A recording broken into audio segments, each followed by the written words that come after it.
ഈ നാട്ടിൽ ചില ദുഷ്ട മനസ്സുള്ളവരുണ്ട്. ഒരാളോട് പക തോന്നിയാൽ ചുട്ടുകൊല്ലാൻ പോലും മടി കാണിക്കാത്തവർ. കഴിഞ്ഞ ദിവസം ആലപ്പുഴയിൽ സ്വന്തം മാതാപിതാക്കളെ വീടിന് തീകൊളുത്തി ചുട്ടരിച്ച മകന്റെ ക്രൂരത സമാനതകളില്ലാത്തതായിരുന്നു.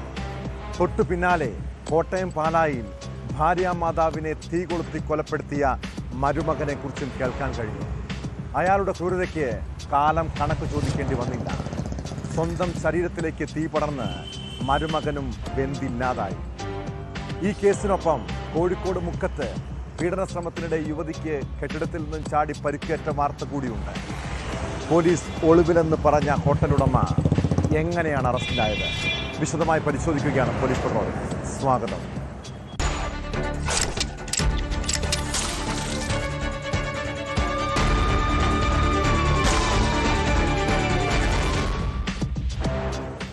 കേരളത്തിലെ പല വീടുകളും നിസ്സാര പ്രശ്നങ്ങളുടെ പേരിൽ ചോരക്കളമാകുന്ന കാഴ്ച. മനുഷ്യ ശരീരങ്ങൾ ബന്തെരിയുന്നതിൻ്റെ ദുർഗന്ധം. സ്വന്തം അച്ഛനെയും അമ്മയെയും ഉറ്റവരെയും പോലും കൊലപ്പെടുത്താൻ മടിക്കാത്തവരുടെ നാട്. കോട്ടയം പാലായിൽ കുടുംബ വഴക്കിനെ തുടർന്ന് ഭാര്യാമാതാവിനെ പെട്രോൾ ഒഴിച്ച് തീ കൊളുത്തി കൊലപ്പെടുത്തിയ സംഭവം ഞെട്ടിപ്പിക്കുന്നതാണ്. ഭാര്യാമാതാവിൻ്റെ ശരീരത്തിൽ പെട്രോൾ ഒഴിച്ച് തീ കൊളുത്തുന്നതിനിടെ സ്വന്തം ശരീരത്തിലേക്ക് തീ പടർന്ന മരുമകനും മരിച്ചു. പാല അന്ത്യാളം സ്വദേശിനി നിർമ്മല, മരുമകൻ കരിങ്കുന്നം സ്വദേശി മനോജ് എന്നിവരാണ് മരിച്ചത്. മരിച്ച മനോജും നിർമ്മലയും തമ്മിൽ ചില കുടുംബ പ്രശ്നങ്ങൾ ഉണ്ടായിരുന്നുവെന്നും മുൻപും ഇയാൾ വീട്ടിലെത്തി അക്രമം നടത്തിയിട്ടുണ്ടെന്നും പോലീസ് പറയുന്നു.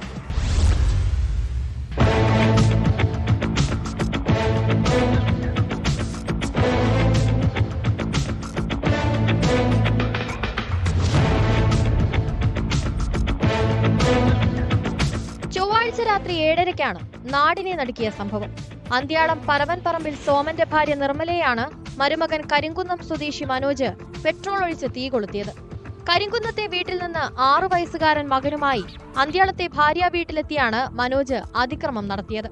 നിർമ്മലയുടെ ദേഹത്തും സ്വന്തം ദേഹത്തും പെട്രോൾ ഒഴിച്ച ശേഷം തീ കൊളുത്തുകയായിരുന്നെന്നാണ് വിവരം. ബഹളം കേട്ടെത്തിയ നാട്ടുകാർ പാലാ പോലീസിനെയും ഫയർഫോഴ്സിനെയും വിവരമറിയിച്ചു. ആദ്യം പാലാ ആശുപത്രിയിലും പിന്നീട് മെഡിക്കൽ കോളേജിലും എത്തിച്ചെങ്കിലും ഇരുവരുടെയും ജീവൻ രക്ഷിക്കാനായില്ല.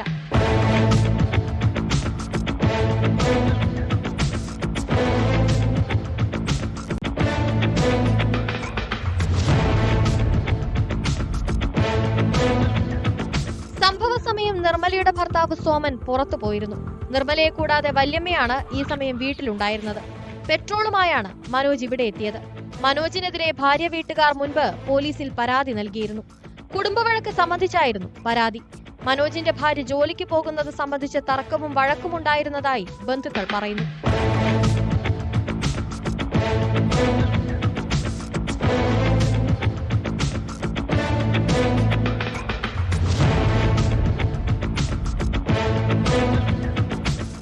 ന്യൂസ് 18 കോട്ടയം.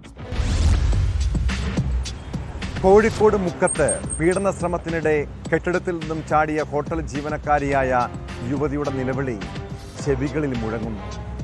ആ ഭയാനകമായ ഓർമ്മകൾ ഇപ്പോഴും അവളെ അലട്ടുന്നുണ്ട്. ഹോട്ടലുടമ ദേവദാസും ജീവനക്കാരായ റിയാസും സുരേഷും ചേർന്നാണ് ലൈംഗിക അതിക്രമത്തിന് ശ്രമിച്ചത്. കേസിൽ പോലീസിന്റെ കണ്ണു വെട്ടിച്ച് രക്ഷപ്പെടാൻ ശ്രമിച്ച മുഖ്യപ്രതി ദേവദാസ് 2 ദിവസത്തിന് ശേഷം പിടിയിലായിരിക്കുന്നു. കൊച്ചിയിലേക്കുള്ള യാത്രക്കിടെ കുന്നംകുളത്ത് വെച്ചാണ് പോലീസ് ഇയാളെ പിടികൂടിയത്. മുക്കത്തെ സങ്കേതം ഹോട്ടലിന് സമീപം യുവതി താമസിച്ചിരുന്ന സ്ഥലത്ത് പ്രതിയുമായി എത്തി പോലീസ് തെളിവെടുപ്പ് നടത്തി.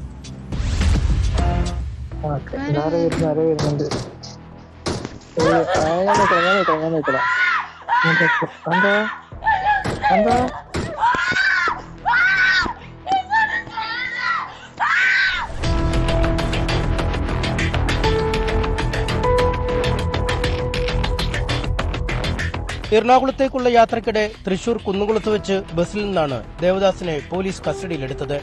പോലീസിനെ കബളിപ്പിക്കാൻ ദേവദാസ് കാർ കോഴിക്കോട് റെയിൽവേ സ്റ്റേഷനിൽ ഉപേക്ഷിച്ചിരുന്നു. അന്വേഷണത്തിൽ കാലതാമസം ഉണ്ടായിട്ടില്ലെന്നാണ് പോലീസ് വിശദീകരണം. അന്വേഷണത്തിൽ പാളിച്ച സംഭവിച്ചിട്ടില്ല. ഇരയുടെ മൊഴിയുടെ അടിസ്ഥാനത്തിലാണ് എഫ്ഐആർ രജിസ്റ്റർ ചെയ്തത്. ദേവദാസും കൂട്ടുപ്രതികളും ശനിയാഴ്ച രാത്രി ഇരയുടെ താമസ സ്ഥലത്ത് പോയതിന് ഡിജിറ്റൽ തെളിവുകളുണ്ടെന്നും താമരശ്ശേരി ഡിവൈഎസ്പി പറഞ്ഞു. പ്രതിയെ സംഭവസ്ഥലത്തെത്തിച്ച് പോലീസ് തെളിവെടുപ്പ് നടത്തി.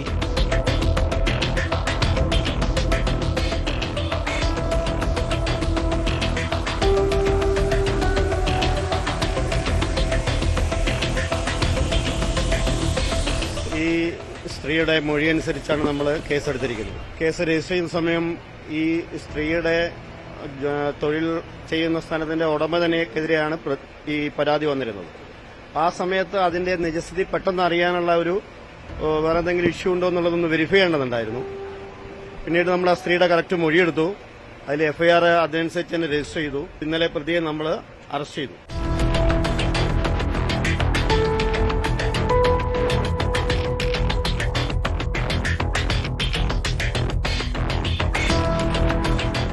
കേസിൽ പോലീസ് ഇരുട്ടിൽ തപ്പുകയാണെന്ന ആരോപണമായി യുവതിയുടെ കുടുംബം രംഗത്തെത്തിയിരുന്നു. കൃത്യമായി മൊഴി നൽകിയിട്ടും എഫ്ഐആറിലടക്കം സംഭവം ലഘൂകരിക്കാൻ ശ്രമമുണ്ടായി.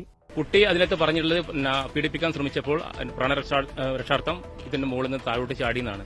പക്ഷേ ഇതിൽ എഫ്ഐആറിൽ പോലും അവർ കാണിച്ചിട്ടുള്ളത് ബാൽക്കണിയിൽ നിന്ന് വീണു എന്നൊക്കെയാണ്. അത് എന്തൊക്കെയോ ദുരൂഹതയിൽ നിന്ന് നമുക്ക് ഫീൽ ചെയ്യുന്നുണ്ട്. ഹോട്ടലുടമയായ ദേവദാസും ഹോട്ടൽ ജീവനക്കാരായ റിയാസും സുരേഷുമാണ് കണ്ണൂർ സ്വദേശിനിയായ ഹോട്ടൽ ജീവനക്കാരിയെ പീഡിപ്പിക്കാൻ ശ്രമിച്ചത്. ശനിയാഴ്ച രാത്രി 11 മണിയോടെ ഹോട്ടലിനടുത്ത് യുവതി താമസിക്കുന്ന വീട്ടിലേക്ക് 3 പേരും അതിക്രമിച്ചെത്തുകയായിരുന്നു. പീഡനശ്രമം ചെറുക്കുന്നതിനിടെ വീടിന്റെ 1-ാം നിലയിൽ നിന്ന് യുവതി താഴേക്ക് ചാടി. ഗുരുതരമായി പരിക്കേറ്റ യുവതി കോഴിക്കോട് മെഡിക്കൽ കോളേജ് ആശുപത്രിയിൽ ചികിത്സയിലാണ്. കഴിഞ്ഞ ദിവസം യുവതിയുടെ ബന്ധുക്കൾ പീഡനശ്രമം തെളിയിക്കുന്ന ഡിജിറ്റൽ തെളിവ് പുറത്തുവിട്ടിരുന്നു.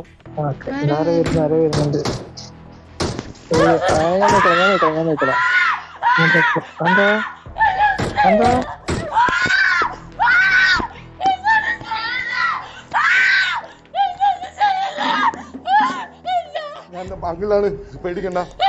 അങ്കിൾ തന്നെ സംസാരിക്കാൻ കൊച്ചുണ്ടാക്കി നിന്നെ മാനം പോവും. കൊച്ചുണ്ടാക്കി നിന്നെ മാനം പോകും.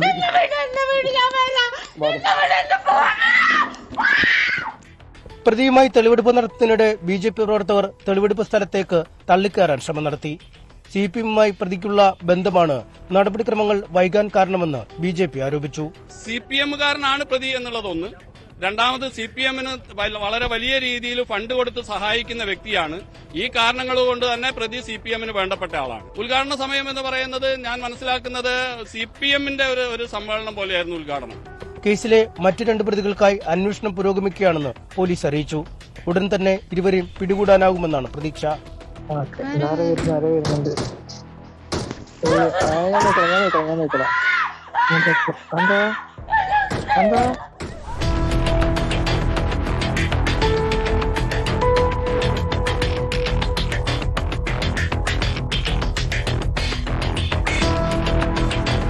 ന്യൂസ് 18 കോഴിക്കോട്. ഒരു മനുഷ്യനോടും ചെയ്യാൻ പാടില്ലാത്ത ക്രൂരതയാണ് പത്തനംതിട്ട പോലീസ് സ്ത്രീകളടങ്ങുന്ന സംഘത്തോട് കാട്ടിയത്. അകാരണമായി മർദ്ദിച്ചു, തല അടിച്ചു പൊട്ടിച്ചു, ജീപ്പിൽ വന്നിറങ്ങി ഓടടാ എന്ന് പറഞ്ഞ് ആക്രോശിച്ചു. പത്തനംതിട്ടയിൽ പോലീസിന്റെ അതിക്രമത്തിനിരയായ വിവാഹ സംഘം നേരിട്ട ക്രൂരതകളാണിത്. സ്ത്രീകളടക്കമുള്ള സംഘത്തെ മർദ്ദിച്ച സംഭവത്തിൽ പത്തനംതിട്ട SI ഉൾപ്പെടെ 2 പേരെ സസ്പെൻഡ് ചെയ്തിരിക്കുന്നു. CCTV ദൃശ്യങ്ങൾ കൂടി പുറത്തു വന്നതോടെ പോലീസിനെതിരെ വ്യാപക പ്രതിഷേധമാണ് ഉണ്ടായത്. നേരത്തെ +2 വിദ്യാർത്ഥിയെ മർദ്ദിച്ച കേസിൽ പ്രതിക്കൂട്ടിലായ പോലീസുകാരനാണ് ഇപ്പോൾ നടപടി നേരിട്ട SI ജിനു.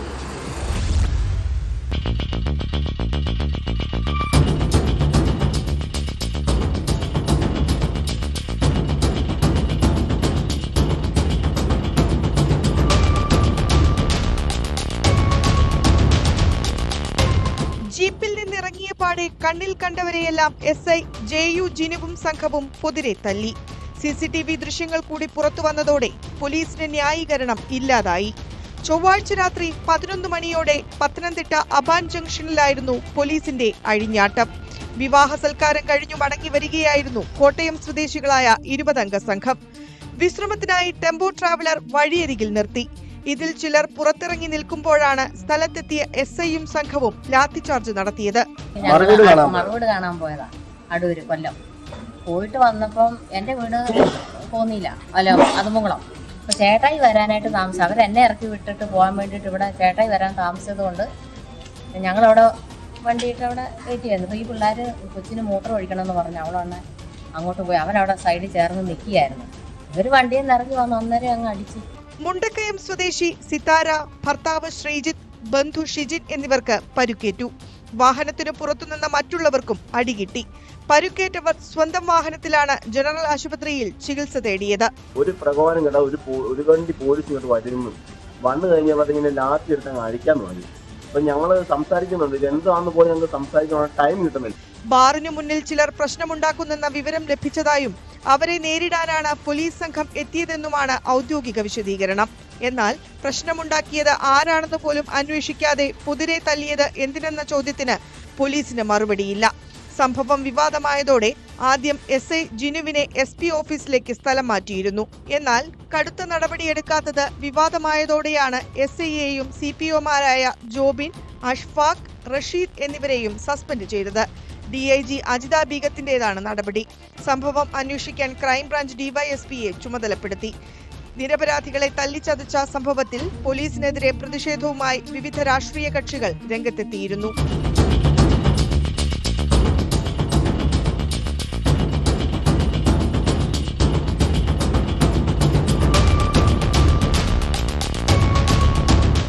ന്യൂസ് 18 പത്തനംതിട്ട. അയൽവാസികളായ 2 സാധുക്കളെ കൊലപ്പെടുത്തിയിട്ടും യാതൊരു കുറ്റബോധവുമില്ല. പുഷ്പയെ കൊലപ്പെടുത്താൻ കഴിയാത്തതിലെ നിരാശയാണ് അയാൾക്ക്. നെന്മാറ പോത്തുണ്ടി ഇരട്ടക്കൊലപാതക കേസിലെ തെളിവെടുപ്പിനിടെ പ്രതി ചെന്താമരയുടെ വെളിപ്പെടുത്തൽ ഞെട്ടിപ്പിക്കുന്നതാണ്. താൻ നാട്ടിൽ വരാതിരിക്കാനായി പോലീസിൽ നിരന്തരം പരാതി കൊടുത്തതും തൻ്റെ കുടുംബം തകർത്തതിൽ പ്രധാന പങ്കുവഹിച്ചതും അയൽവാസിയായ പുഷ്പയാണെന്ന് ചെന്താമര പറയുന്നു. അങ്ങനെയെങ്കിൽ ഭാഗ്യം കൊണ്ടാണ് ആ സ്ത്രീ രക്ഷപ്പെട്ടത്. തെളിവെടുപ്പിന് ശേഷം പ്രതി ചെന്താമരയെ കോടതിയിൽ ഹാജരാക്കി. ജയിലിലേക്ക് പോകുമ്പോൾ പൊന്നുപോലെ സ്നേഹിച്ച മകളെക്കുറിച്ചുള്ള ഓർമ്മകളാണ് അയാളുടെ മനസ്സിൽ. ഇതെല്ലാ കുറ്റവാളികൾക്കും ഒരു പാഠമാകണം.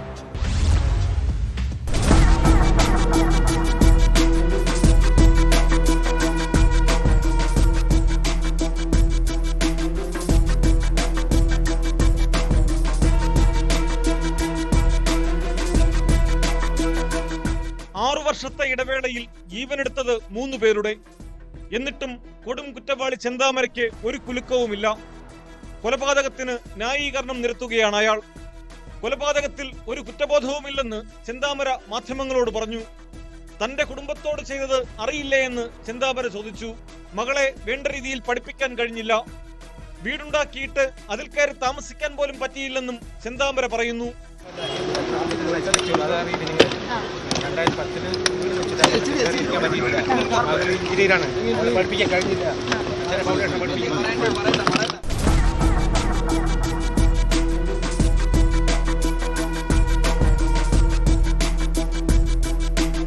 അയൽവാസിയായ പുഷ്പയെ കൂടി കൊലപ്പെടുത്താൻ പദ്ധതിയിട്ടിരുന്നതായി ചെന്താമര പോലീസിന് മൊഴി നൽകിയിരുന്നു. തന്റെ കുടുംബം തകരാൻ പുഷ്പയും പ്രധാന കാരണക്കാരിയായിരുന്നു. പുഷ്പയെ കൊല്ലാൻ കഴിയാത്തതിൽ മാത്രമാണ് നിരാശയുള്ളത്. ഇനി ജയിലിൽ നിന്ന് പുറത്തിറങ്ങാൻ ആഗ്രഹിക്കുന്നില്ല.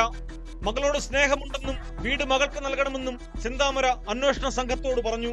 പിന്നെ മകൾക്ക് വീട് കൊടുക്കണം, മകളെ ഭയങ്കര ഇഷ്ടമാണെന്നും കൂടിയാണ് പുള്ളി ഇന്നലെ ചോദ്യം ചെയ്യലിൽ പറഞ്ഞു. നെന്മാറ ഇരട്ടക്കൊലക്കേസിൽ തെളിവെടുപ്പ് പൂർത്തിയായി. എലവഞ്ചേരി അഗ്രോ എക്യുപ്സ് എന്ന കടയിൽ നിന്ന് ആയുധം വാങ്ങിയെന്നാണ് പ്രതി അന്വേഷണ സംഘത്തോട് പറഞ്ഞത്. കടയിലെ ജീവനക്കാർ താൻ ആവശ്യപ്പെട്ട വിധം ആയുധം നിർമ്മിച്ചു നൽകി. ഇതിനുപയോഗിച്ച ലെയ്ത്ത് മെഷീനെ കുറിച്ചും ചെന്താമര പോലീസിനോട് വിവരിച്ചു.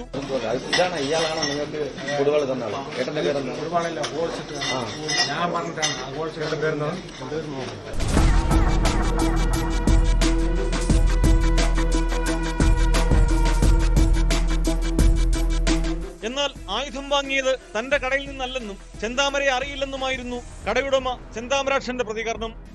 എന്റെ അവിടെ നിന്ന് വാങ്ങിച്ചിട്ടില്ല, ഉറപ്പായിട്ടും. ഇത്തരത്തിലുള്ള ഈ സാധനം ഇവിടെ ഉണ്ടാക്കാറുമില്ല. അതന്നെയാണ് അതിൽ കുറച്ച് ഞങ്ങൾക്ക് അറിയാം. ഞങ്ങൾ സീലുണ്ട്, ഇവിടുത്തെ ചെയ്യുന്നതിന് വൃത്തിയായിട്ടുള്ള സീലുകളുണ്ട്. ഇതിലൊന്നും സീലും ഇല്ല, ഒന്നുമില്ലാത്തതാണ്. ആയുധത്തിൽ കടയുടെ സീൽ നേരത്തെ തന്നെ കണ്ടെത്തിയതാണെന്നും ലെയ്ത്ത് മെഷീൻ ഉൾപ്പെടെ കൃത്യമായി വിവരിച്ച പ്രതിക്ക് മുമ്പ് കടയിൽ വരാതെ അതിന് സാധിക്കില്ലെന്നും ആലത്തൂർ DYSP N മുരളീധരൻ. അല്ല, നമുക്ക് അയാൾ അങ്ങനെ പറഞ്ഞാലും ആ വെട്ടുകത്തിയുടെ ബാക്കിൽ ഒരു നമ്പർ ഉണ്ട് അവരുടെ കമ്പനിയുടെ. അത് നമ്മൾ നേരത്തെ കണ്ടിട്ടുള്ളതാണ്. അവരങ്ങനെ പറഞ്ഞ് ഒഴിഞ്ഞു മാറാനൊന്നും പറ്റില്ല. പിന്നെ ഇയാൾ അതിനകത്തേക്ക് കടന്ന് ആ ലേത്ത് മെഷീൻ എവിടെ വെച്ചിരിക്കണമെന്ന് ഇയാൾ കാണിച്ചത്. ഇയാൾ ഒരു പോകാത്ത ഒരാൾക്ക് ലേത്ത് മെഷീൻ എവിടെയാണ്, അതിലെങ്ങനെയാണ് ഹോൾ ഇട്ടെന്നൊന്നും അറിയില്ലല്ലോ. പ്രതി 1 മാസം മുമ്പ് പറമ്പ് കിളയ്ക്കാൻ ആയുധം വാങ്ങിയ മറ്റൊരു കടയിലും തെളിവെടുപ്പ് നടത്തി. എന്നാൽ ഈ ആയുധമല്ല ഇയാൾ കൃത്യത്തിന് ഉപയോഗിച്ചതെന്നാണ് കണ്ടെത്തൽ. കസ്റ്റഡി കാലാവധി പൂർത്തിയായതിനെ തുടർന്ന് കോടതിയിൽ ഹാജരാക്കിയ പ്രതിയെ വീണ്ടും റിമാൻഡ് ചെയ്ത് വിയ്യൂർ അതിസുരക്ഷാ ജയിലിലെത്തിച്ചു. കേസിൽ ഉടൻ കുറ്റപത്രം സമർപ്പിക്കുമെന്ന് അന്വേഷണ സംഘം വ്യക്തമാക്കി.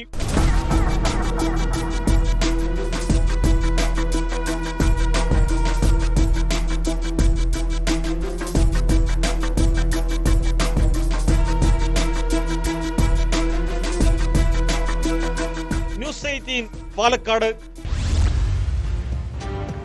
തിരുവനന്തപുരം ബാലരാമപുരത്ത് 2 വയസ്സുകാരിയെ കൊലപ്പെടുത്തിയ പ്രതി ഹരികുമാറിന് മാനസിക പ്രശ്നങ്ങൾ ഉണ്ടെന്ന് പോലീസ്. എന്നാൽ മാനസിക ബുദ്ധിമുട്ടുള്ളതായി കരുതുന്നില്ലെന്നാണ് ഡോക്ടർമാർ പറയുന്നത്. പോലീസ് എന്തിനാണ് ഇങ്ങനെയൊരു കഥ സൃഷ്ടിക്കുന്നത്? അത് പ്രതിയുടെ നാടകമാണോ അതോ കേസ് അട്ടിമറിക്കാനുള്ള പോലീസ് നീക്കമാണോ? കോടതി നിർദ്ദേശപ്രകാരം തിരുവനന്തപുരം മെഡിക്കൽ കോളേജ് ആശുപത്രിയിലെ മനോരോഗ വിദഗ്ധർ പരിശോധന നടത്തിയപ്പോഴാണ് പ്രതിക്ക് പ്രശ്നങ്ങൾ ഇല്ലെന്ന് വ്യക്തമായത്. വൈദ്യപരിശോധനയ്ക്ക് ശേഷം പ്രതിയെ ജയിലിലേക്ക് മാറ്റി.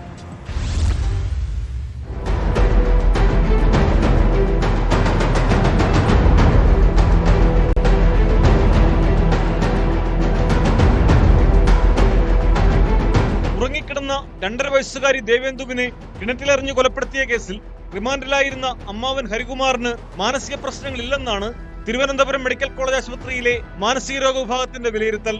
കോടതിയുടെ നിർദ്ദേശപ്രകാരം ഹരികുമാറിനെ പരിശോധിച്ച വിദഗ്ധരാണ് ഈ പ്രാഥമിക നിഗമനത്തിലെത്തിയത്. 2 ദിവസത്തെ നിരീക്ഷണത്തിന് ശേഷം കോടതിയിൽ റിപ്പോർട്ട് നൽകും. വൈദ്യപരിശോധനയ്ക്ക് ശേഷം പ്രതിയെ ജയിലിലേക്ക് മാറ്റി. അറസ്റ്റിന് പിന്നാലെ ഹരികുമാറിന് മാനസികാസ്വാസ്ഥ്യമുണ്ടെന്ന് പോലീസ് പറഞ്ഞിരുന്നു. പ്രതി പലപ്പോഴായി മൊഴിമാറ്റുന്നത് കൊലപാതകത്തിന്റെ കാരണം വ്യക്തമാകുന്നതിന് വെല്ലുവിളിയാണെന്നാണ് പോലീസിന്റെ വാദം. ഇക്കാര്യം കോടതിയെയും അറിയിച്ചിരുന്നു. കസ്റ്റഡി അപേക്ഷ പരിഗണിക്കവേ താനല്ല കുട്ടിയെ കൊലപ്പെടുത്തിയതെന്ന് ഹരികുമാർ മൊഴിമാറ്റുകയും കരയുകയും ചികിത്സ ആവശ്യപ്പെടുകയും ചെയ്തു.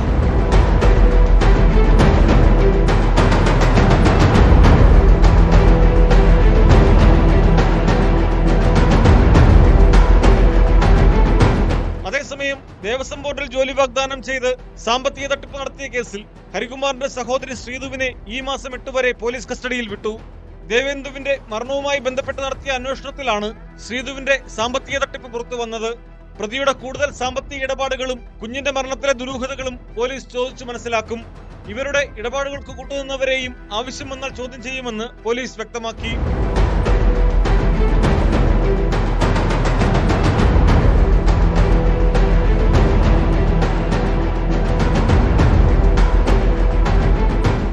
ന്യൂസ് 18 നെയ്യാറ്റിൻകര. പകുതി വിലയ്ക്ക് ഇരുചക്ര വാഹനങ്ങൾ നൽകാമെന്ന് വാഗ്ദാനം ചെയ്തുള്ള CSR ഫണ്ട് തട്ടിപ്പിന്റെ കണക്ക് ഞെട്ടിപ്പിക്കുന്നതാണ്. സംസ്ഥാനത്തിന്റെ വിവിധ ഭാഗങ്ങളിൽ നിന്ന് 1000 കോടി രൂപ തട്ടിയെടുത്തതാണ് പോലീസിന്റെ കണ്ടെത്തൽ. പ്രതി അനന്തകൃഷ്ണനും രാഷ്ട്രീയ ഉന്നതരും തമ്മിലുള്ള ബന്ധങ്ങളും പുറത്തുവരുന്നുണ്ട്. കേസിൽ കോൺഗ്രസ് നേതാവ് ലാലി വിൻസെന്റും പ്രതിപ്പട്ടികയിലുണ്ട്. കണ്ണൂർ പോലീസ് പ്രതി ചേർത്തതോടെ വിശദീകരണവുമായി ലാലി രംഗത്തെത്തി. BJP നേതാവ് AN രാധാകൃഷ്ണൻ ചെയർമാനായ സയൻസ് സൊസൈറ്റിക്കെതിരെ ആരോപണമുയർന്നെങ്കിലും വാഹനം വാങ്ങാൻ പണമടച്ചവർക്ക് അവർ തുക മടക്കി നൽകിയിട്ടുണ്ട്. അതേസമയം കേസ് ക്രൈംബ്രാഞ്ചിന് വിടാനാണ് ആലോചന.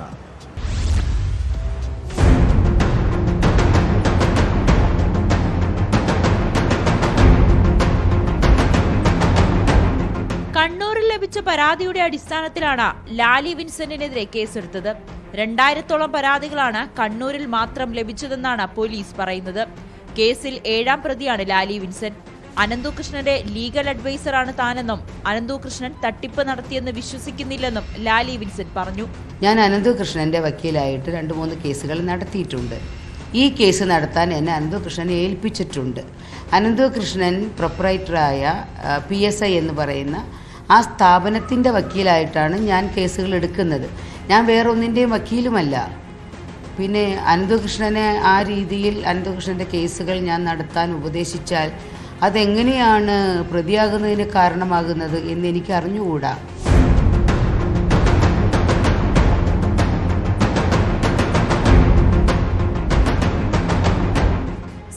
പ്രോഗ്രാം ചെയർമാൻ KN ആനന്ദ്കുമാറിനെയും പ്രതി ചേർത്തിട്ടുണ്ട്. സംസ്ഥാനത്താകമാനം ലഭിച്ച പരാതിയുടെ അടിസ്ഥാനത്തിൽ 1000 കോടി രൂപയ്ക്ക് മേലെയാണ് തട്ടിപ്പിന്റെ വ്യാപ്തിയെന്നാണ് പോലീസിന്റെ വിലയിരുത്തൽ.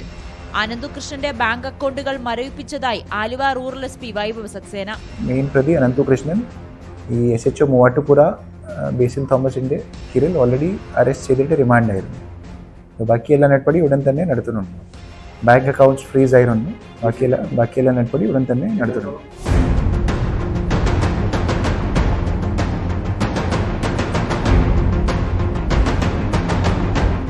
AN രാധാകൃഷ്ണന്റെ സയൻസ് സൊസൈറ്റി വഴി വാഹനം വാങ്ങാൻ പണം അടച്ചവർക്ക് തുക മടക്കി നൽകി.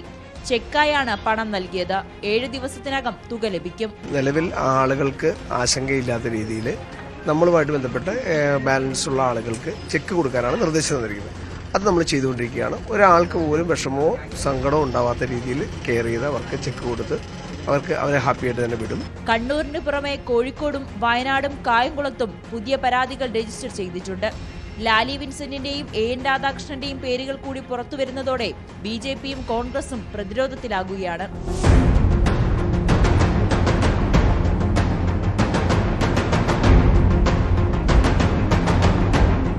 ന്യൂസ് 18 കൊച്ചി. CSR ഫണ്ട് തട്ടിപ്പ് കേസിലെ പ്രതി തൊടുപുഴ സ്വദേശി അനന്തുകൃഷ്ണൻ നേരത്തെയും സാമ്പത്തിക തിരിമറി നടത്തിയതിന് കൂടുതൽ തെളിവുകൾ. BJP സംസ്ഥാന സമിതി അംഗം ഗീതാകുമാരിയിൽ നിന്ന് 25 ലക്ഷം രൂപ വാങ്ങി വർഷങ്ങളായിട്ടും തിരികെ നൽകിയില്ലെന്നാണ് പരാതി. ഇടുക്കി ജില്ലയിൽ മാത്രം 1000-ഓളം പരാതികളാണ് അനന്തുവിനെതിരെ ഉള്ളത്. പ്രതി അനന്തു വാങ്ങിക്കൂട്ടിയത് കോടികളുടെ ഭൂസ്വത്താണ്. മുൻപ് മണി ചെയിൻ മാതൃകയിലും ഇയാൾ തട്ടിപ്പ് നടത്തിയിട്ടുണ്ടെന്നാണ് വിവരം.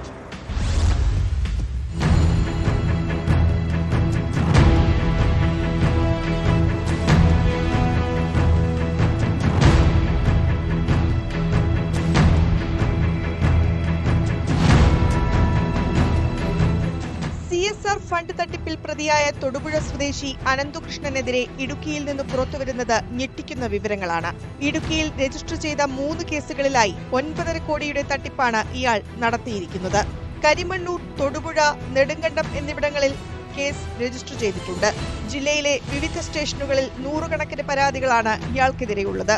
തട്ടിപ്പ് നടത്തിയ പണം അനന്തു ആർഭാട ജീവിതത്തിന് ഉപയോഗിക്കുകയായിരുന്നു. വിവിധയിടങ്ങളിൽ സ്ഥലങ്ങളും ഇയാൾ വാങ്ങിക്കൂട്ടിയിട്ടുണ്ട്. പരാതികളിൽ കൂടുതൽ കേസുകൾ രജിസ്റ്റർ ചെയ്യും. കേസെടുത്ത് വരുന്നുണ്ട്. കൂടുതൽ അന്വേഷണം വരുന്ന ദിവസങ്ങളാണ്.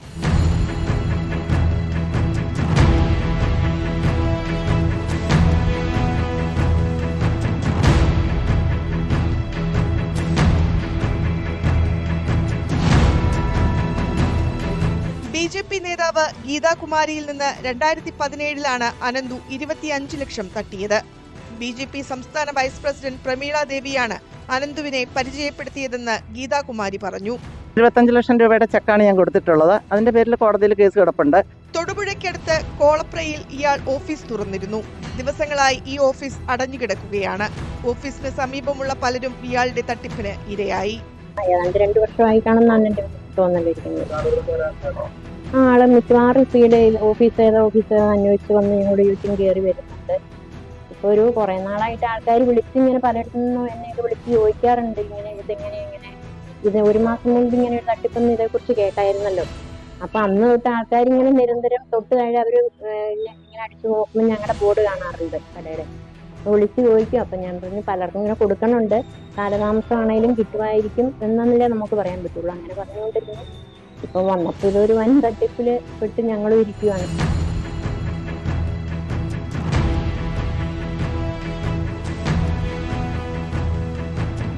മുമ്പ് മണി ചെയിൻ മാതൃകയിൽ തട്ടിപ്പ് നടത്തിയിട്ടുള്ള ആളാണ് അനന്തുകൃഷ്ണനെന്നും വളരെ കുറഞ്ഞ കാലയളവിൽ ഉന്നത സാമ്പത്തിക സ്ഥിതിയിലേക്ക് എത്തിയതിൽ സംശയം തോന്നിയിരുന്നുവെന്നും നാട്ടുകാർ.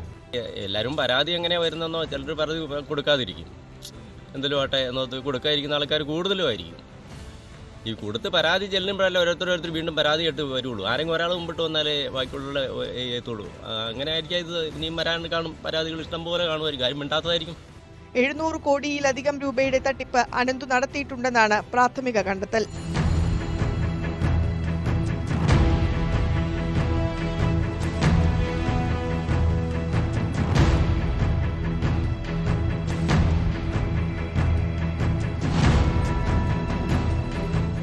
ന്യൂസ് 18 ഇടുക്കി. കുറ്റകൃത്യങ്ങളുടെ മറ്റു ചില വാർത്തകൾ ചുരുക്കത്തിൽ. മലപ്പുറം പൂക്കോട്ടുംപാടത്ത് വൻ കഞ്ചാവ് വേട്ട. വഴിക്കടവ് മുണ്ട സ്വദേശികളായ ജംഷീർ, റിയാദ്, സിയാദ്, നൌഫൽ എന്നിവരാണ് 18.5 കിലോ കഞ്ചാവുമായി എക്സൈസിന്റെ പിടിയിലായത്. അനധികൃത വിൽപ്പനയ്ക്കായി സൂക്ഷിച്ചിരുന്ന 25 കുപ്പി വിദേശമദ്യവുമായി ഒരാൾ പുനലൂർ റെയിൽവേ പോലീസിന്റെ പിടിയിലായത് പുന്നല സ്വദേശി പുഷ്കരൻ. മലയാളി നഴ്സിംഗ് വിദ്യാർത്ഥിനി ബാംഗ്ലൂരുവിലെ കോളേജ് ഹോസ്റ്റലിൽ മരിച്ച നിലയിൽ. മരിച്ചത് കണ്ണൂർ മുഴപ്പിലങ്ങാട് സ്വദേശിനി അനാമിക. ജോലി സോഫ്റ്റ്വെയർ എഞ്ചിനീയർ. ഹിന്ദി, കന്നഡ, തെലുങ്ക്, തമിഴ്, മലയാളം ഭാഷകളിൽ പ്രാവീണ്യം. വേഗം പണമുണ്ടാക്കാൻ ലഹരിക്കടത്ത്. അങ്ങനെ ലഹരി മാഫിയുടെ തലവനായി വളർന്നതാണ് ആലപ്പുഴ കരിയിലക്കുളങ്ങര സ്വദേശി രവീഷ് കുമാർ. കർണാടകയിലും കേരളത്തിലും ലഹരി എത്തിച്ചിരുന്നതിലെ പ്രധാനി. ലഹരി മരുന്ന് സൂക്ഷിക്കാനും കൈമാറ്റം ചെയ്യാനും നൂതന മാർഗങ്ങൾ. അങ്ങനെയാണ് സോഫ്റ്റ്വെയർ കമ്പനിയിലെ ജോലി ഉപേക്ഷിച്ച് ഇയാൾ ലഹരി കച്ചവടത്തിലേക്ക് കടന്നത്. ലഹരി സംഘങ്ങൾക്കിടയിൽ ഒറ്റൻ എന്ന പേരിൽ അറിയപ്പെടുന്ന രവീഷ് പോലീസിന്റെ പിടിയിലായിരിക്കുന്നു.